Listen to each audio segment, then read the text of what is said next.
Hi, it's Susan, and sometimes I feel like a weather person. We're constantly watching the weather in real estate, whether it be for photos, whether it be to make sure that houses that are vacant are okay during storms or snow or hail or issues. But let's talk about some of the facts that the weather could be a factor in our residential sales contract.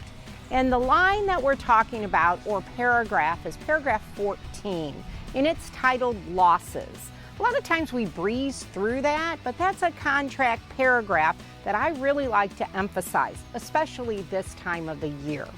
When you're looking at losses of a house, it could be major losses. It could be hail damage, storm damage, fire, flooding, water issues, or it could be minor issues like the dishwasher stops working, or that one of the burners on the range isn't working from the time of contract to the time of closing. So how do we manage those things? So as a seller, you are maintaining that house from the time it goes on the market to the date of closing and funding. So if something breaks, you do have to, in writing, give the listing agent what has happened and how you're going to fix it. So in many cases, it's small.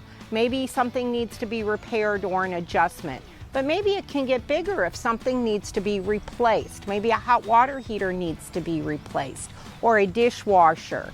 When that happens, we have to get the buy side involved to find out how they want us to proceed. So while it's in contract, the buyer does have say-so on how repairs are completed. So we may, as the selling side of a transaction, allow them to pick a higher grade water heater or an upgraded dishwasher and pay the difference at the time of purchase, at the time of install. Other things, major things, and this time of year, when I say a lot of times we're like a weather person, we're watching for hail damage, storm damage. I've had hail damage to a house, I've had tornado damage to multiple houses, I've had trees come down in between sales contract and close. So good lines of communication, good understanding of what takes place. Is an insurance claim going to be filed? If so, how do we deal with the deductible? How do we deal with a delayed time of repair? That's all things that we will help you through to make sure that your transaction is as smooth as possible. Please feel free, if there's ever any questions about the residential sales contract and how it should be managed during the transaction, feel free to touch base with us.